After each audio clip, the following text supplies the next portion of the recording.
Welcome back for another deep dive. This time we're going to be exploring how different thinkers viewed the human mind. Ooh, that's Really? Yeah, I'm pretty excited too. yeah. Um, we're going deep into the world of psychoanalytic theory this time, and we've got some pretty cool sources to work Yeah. with. Yeah, we've got some excerpts from an Italian psychology textbook Okay. called Psychologia Dynamica, and then also some selections focusing on Oh, cool. like the big names in psychoanalysis. So Yeah. it should be a Yeah. really fun dive. I think so too. Mm. So that means we're going to be uncovering how all these different theories help us to understand human motivation and development and even like the very nature of consciousness. Exactly. Okay, cool. Yeah. So to kick things off, I think we have to start with Freud, Yeah, right? absolutely. He's The OG of a psychoanalysis. Yeah. his ideas about the ego and superego are like foundational. Totally foundational. Yeah. Freud's tripartite model of the mind is where it all begins. Okay, so can you kind of break that down for us a little bit? Yeah, so the id is all about like the primal instincts, those basic urges, seeking immediate gratification, like pleasure. Okay.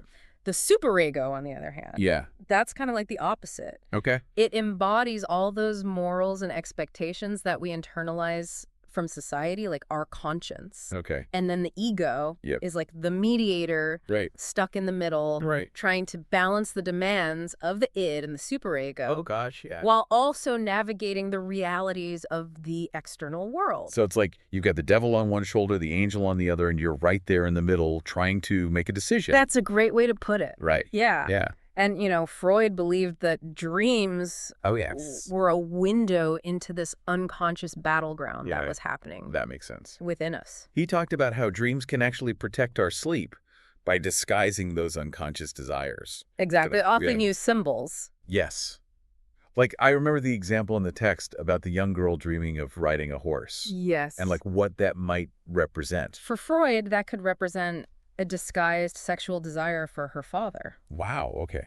Yeah. Dreams allow these unconscious wishes, particularly those of a sexual nature, to be fulfilled symbolically without actually waking the person up. So it's like our minds are putting on this whole secret play while we sleep. Precisely. That's wild. Yeah, and Freud also really delved into these concepts of libido Okay. and the death instinct, which he saw as these fundamental drives Right. shaping human behavior. Now, the death instinct, that's a pretty controversial idea, isn't it? It is very controversial. Yeah. While eros, or libido, is about uniting and preserving, Okay. the death instinct seeks to dissolve and destroy. So it's this kind of duality, this tension between these opposing forces that Freud believed was Right. at the core of our mental lives. So this idea of conflict within the psyche, Mm-hmm. it sounds like that's something that kind of echoes in other psychoanalytic theories, too. Absolutely. But the emphasis shifts as we move away from Freud and into the ego psychologists like Right. Anna Freud and Heinz Hartmann. Okay. They were more focused on the ego's role in adapting to the external world. Right. And I mean, Anna Freud, she did some incredible work on defense mechanisms. Oh, she's amazing. She really systematized our understanding of defense mechanisms, recognizing how they help us manage anxiety Right. and maintain some psychological stability. Right. And she even expanded on her father's list, Yeah, she did. adding new ones like identification with the aggressor, Right. where a child might adopt the bully's behavior to cope with fear, Wow. and altruism, Right. where someone might live vicariously through others to avoid facing their own desires. So it sounds like defense mechanisms, they're not always a bad thing. Exactly. Like, it'd be a healthy way of dealing with tough emotions. Totally. It's all about moderation. They become problematic when they're rigid or Right. excessive. Oh. Hartman, on the other hand, Yeah. shifted the focus from pathology to normalcy. Okay. He emphasized the reality principle and the ego's role in adaptation from the moment we're born. So it sounds like with the ego psychologists, Yeah, the ego kind of gets a little bit of an upgrade. it does. It's not just the id servant anymore. It's Yeah. more of a powerful force in its own right. Exactly. And Hartman even suggested that the ego has its own energy, making it even more independent from the id than Freud initially proposed. Wow. Okay, so how does this focus on the ego lead us into object relations theory? Well, it kind of opens up the exploration of how our earliest relationships, especially with our caregivers, Yeah. become internalized Okay. and impact how we see ourselves and others. Right. This is where object relations theorists like Melanie Klein come in. Okay, so object relations. Yeah. This is all about how those early bonds, especially with our mothers, Yes. shape our inner world and future interactions. Exactly. All right. Klein introduced this really important idea of internal objects, Okay. which are mental representations of our early caregivers Right. that kind of become a part of our inner world. Okay. And these objects, they're often split into good and bad, Right. reflecting the infant's experiences of, being nurtured and frustrated. Yeah, like I remember that classic example from the text Yes. using the mother's breast. Yes. The good breast that It's satisfies the good breast and the bad and breast bad breast. that withholds. Exactly. Right. Klein believed that this splitting is a way for infants to manage Okay. those really intense anxieties of early life. Yeah. She described this thing called the paranoid schizoid position, Wow. where the infant is afraid of fragmentation Man. and annihilation. Yeah, that's a lot for a little one to be dealing with. It is. And then there's also the depressive position, Okay. where concern for the object as a whole starts to develop. Okay, so that's a little bit more Yeah. hurtful. Right. Right. Yeah, but this concept of internalized objects that seems to be like a thread that runs through a lot of these theories. It does. Now, Ronald Fairbairn offered a slightly different take on this. Okay. He argued that when parental figures are frustrating, Yeah. we internalize the bad objects to preserve the image of the good external object. So it's like we're protecting the image of the caregiver, Exactly. even if it means taking on the badness ourselves. Precisely. Wow. And Fairbairn believed that this splitting of the internal object Okay. into the exciting object, which is Okay. alluring but also potentially harmful, Right. and the rejecting object Okay. really shapes our unconscious interactions later in life. So even as adults, we're still playing out these internalized relationship dynamics. Yes. Wow. That's Yeah. fascinating. It is. And this leads us to two other prominent figures in object relations. Okay. Donald Winnicott Right. and Margaret Mahler. Okay. They both emphasize the crucial role of the mother Okay. in infant development. Right. Winnicott, he's like famous for that concept of the good enough mother. Exactly. Okay.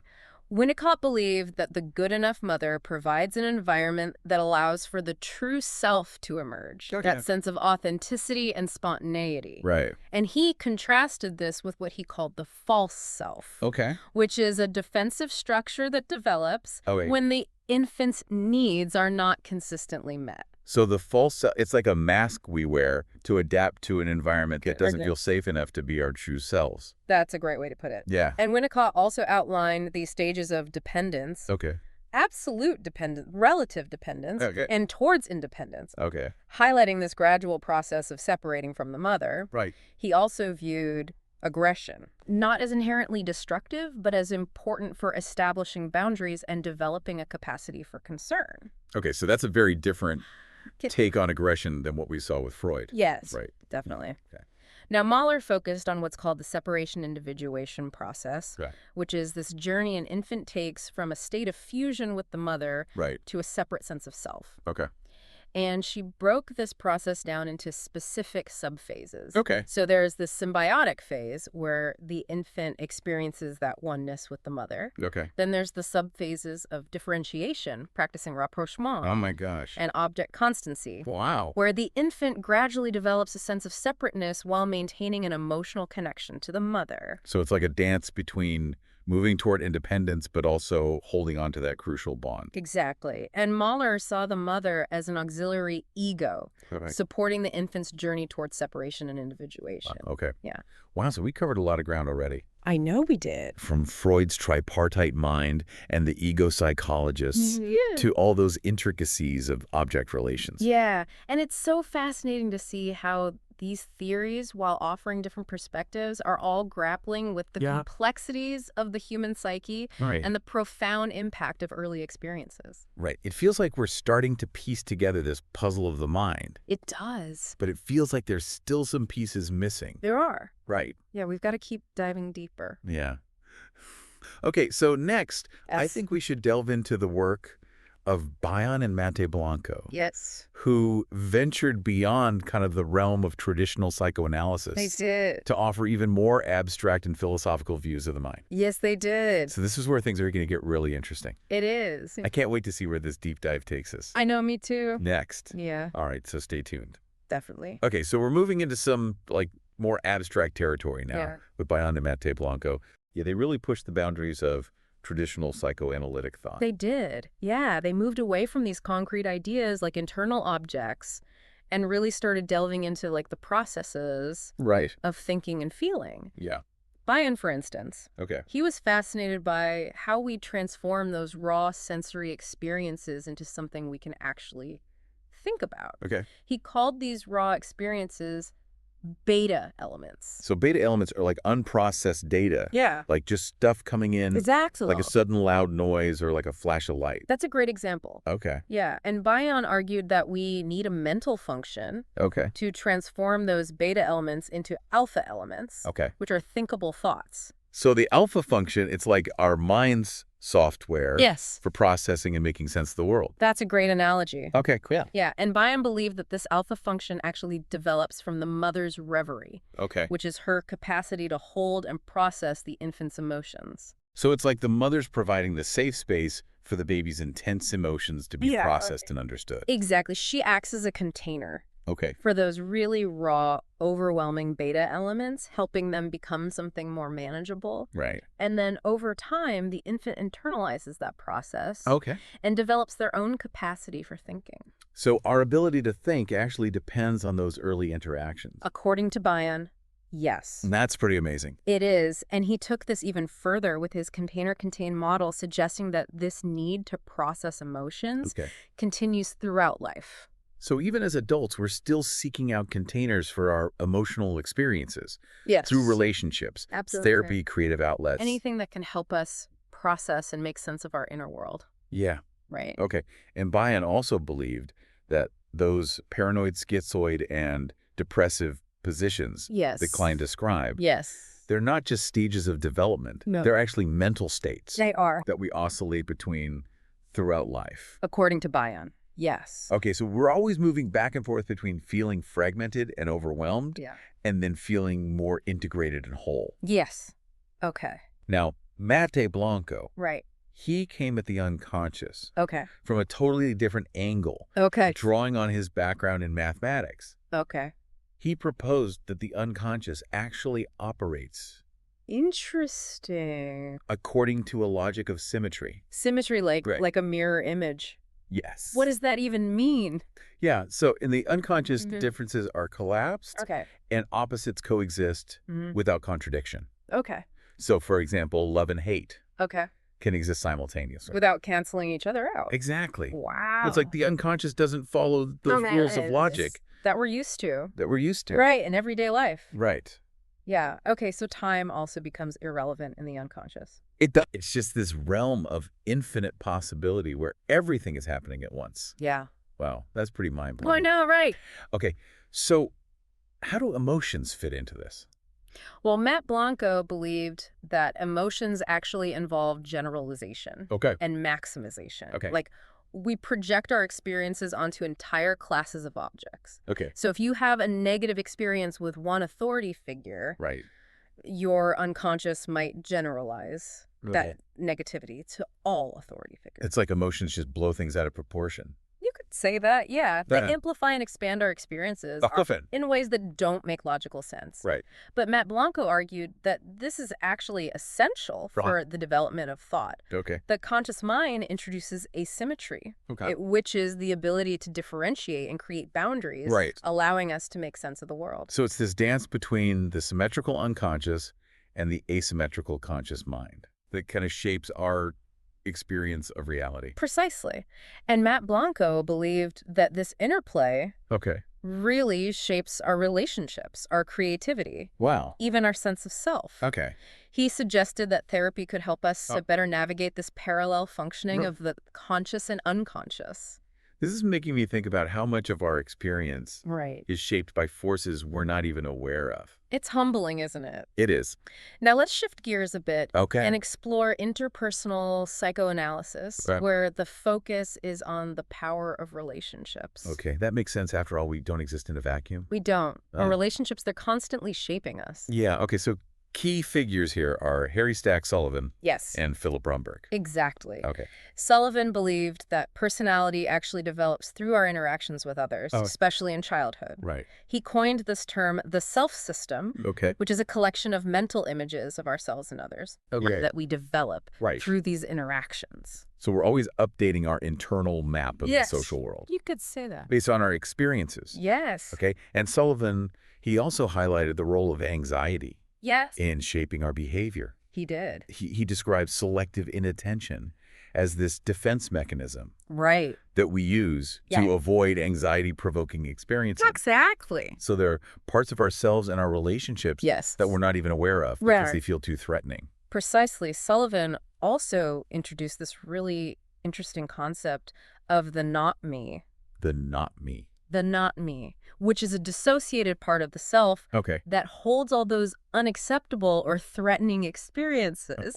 It's like a hidden room in our psyche where we store the things that we just can't bear to face. Right. Now, Bromberg, he expanded on Sullivan's work. He did. Focusing on the idea of multiple self-states. Yes. It's like we have all these different versions of ourselves that come out depending on who we're with and the situation that we're in. Yes. And Bromberg argued that this is totally normal and healthy.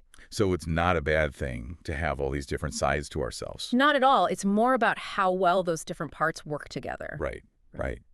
Okay, but then trauma can kind of disrupt this balance. It can. Right. Yeah, Bromberg argued that trauma can lead to rigid dissociation. Okay. Creating this fragmented sense of self. So instead of this like smooth flow between different self states, there are these like sudden breaks and disconnections. Exactly. Yeah. It can make it hard to feel whole, Right. to connect with others, Right. and to regulate emotions effectively. Okay. Yeah, it's like trauma throws a wrench in the gears of the self. Wow. Yeah, and that's where Kohut and his emphasis on empathy kind of comes in, right? Yeah. He saw our need for connection and recognition as this really fundamental human drive. Yes, right. Kohut believed that empathy, the ability to understand and share the feelings of others, is absolutely essential for healthy development. Right. So the caregiver acts like a mirror. Yes. Reflecting the infant's experience and helping them develop that sense of self. That's right. Kohut actually described the virtual self as an anticipatory expectation in the mother's mind, mirroring the infant's needs. So even before the infant has a solid sense of self, the mother is already laying the groundwork through her empathy. Precisely. And from this, the archaic nuclear self develops, shaped by those early empathic interactions. Okay, and this continues throughout life with our relationships continuing to shape our sense of self. It does. Kohut also described the bipolar self, Yes. which has these poles of ambitions and ideals, Yeah. also influenced by early relationships. Absolutely. So our sense of self has this dynamic tension between what we strive for and what we value most. Okay. Cool. And then this leads to Kohut's work on transference. Yes. Those unconscious patterns that we bring to relationships, often stemming from those early experiences. Exactly. He described 3 types of transference: idealizing transference, mirroring transference, and twinship transference. Okay, so in idealizing transference, we seek to merge with an idealized parental figure. Yes. In mirroring transference, we need our grandiosity to be reflected. Yes. And then in twinship transference, we're looking for a sense of sameness and connection. Exactly. Yeah. Kohut believed that understanding these transferences, especially through an empathic therapeutic relationship, could help to heal those early wounds and foster a more cohesive sense of self. Wow. This has been quite a journey. It has. We've explored so many different theories, each offering this like unique perspective. It is incredible. On the complexities of the human mind. Yeah. Yeah, it really is incredible how all these different thinkers, they built on the ideas of those who came before them. Yeah. But they also like carved out their own unique paths, you know. They did. Through the complexities of the human mind. They did. It's like they're each holding a different lens up to the psyche. Right. Revealing all these new facets of how it works. Exactly. And that's what makes this exploration so fascinating. It really does. We're not just learning about these individual theories, but we're kind of witnessing the evolution of psychoanalytic thought itself. Absolutely. And speaking of evolution, I think it's worth highlighting how some of these later theories, like Bion's and Matt Blanco's, they really push the boundaries of traditional psychoanalysis. They do remember how Beyond described those raw sensory experiences as beta elements, Right. and how the mother's reverie, Yeah. her ability to hold and process the infant's emotions, Right. helps transform them into thinkable thoughts. Yeah. That's like a whole new way of understanding how thinking itself develops. Yeah. It is. And then we have Mapablanco with his like mind-bending concept of the symmetrical unconscious I know. opposites coexisting without contradiction. Right. It's like he's saying that the unconscious operates according to a totally different logic than our everyday way of thinking. Yeah, and what's really fascinating is that even though these ideas might seem abstract, Right. they can be so helpful in understanding our own experiences. Totally. Think about how often we get caught up in those loops of intense emotions where it's like love and hate, joy and sorrow. Yeah. They all get tangled up together. They do. It's like Mapiapolo is giving us a language to make sense of those seemingly illogical states of mind. Yes. Right? It's not that we're being irrational. It's just that there's a different kind of logic at play. Exactly. And that's where the real power of these theories lie. Yeah. They give us a framework for understanding not just the mind in general, Right. but our own individual minds with all their quirks and complexities. Absolutely. And it's not even just about understanding ourselves. It's also about understanding the complexities of human relationships. Exactly. Think about Sullivan's idea of the self system as that collection of personifications that we develop through our interactions with others. Right. It's like we're constantly building and revising these internal maps of the social world based on those interactions. Yeah, and Bromberg, he took that even further with his concept of multiple self-states. He did. Showing how these different parts of ourselves emerge depending on who we're with and the situation we're in. And he highlighted how trauma can disrupt that natural flow between those self-states, leading to that fragmented sense of self. Yeah. It's like those traumatic experiences create these breaks in our internal landscape. They do. Making it hard to feel whole and connected. It really does make it harder. Yeah. And that brings us back to Kohut and his emphasis on empathy. Yes. He really understood how fundamental that need for connection and recognition is. He did remember his description of those early empathic interactions between the mother and infant. Yes. The mother's ability to mirror the baby's needs and emotions. Right. That plays such a crucial role in helping the child develop a cohesive sense of self. It does. And it's not just about those early years. Kohut believed that empathy continues to be so vital. Absolutely. Throughout life. You know, shaping our relationships. It does. And our sense of who we are. It really does. In the world. And his work on transference, those unconscious patterns that we bring to relationships, really sheds light on how early experiences continue to influence us in ways that we might not even be aware of. Yeah, it's like we're carrying around these internal blueprints of relationships based on those early bonds. We are. And we often unconsciously recreate those patterns in our adult lives. We do. And that's why therapy can be so valuable. Yeah. It gives us that safe and supportive space to explore those patterns, understand where they came from, and start to rewrite those outdated blueprints. So as we wrap up this deep dive into the human psyche, I think the main takeaway is that while our minds are incredibly complex, they're not impenetrable mysteries. Yeah. You know, these theories give us tools to understand both the universal patterns that shape us all. Right. And the unique nuances that make each of us who we are. Absolutely.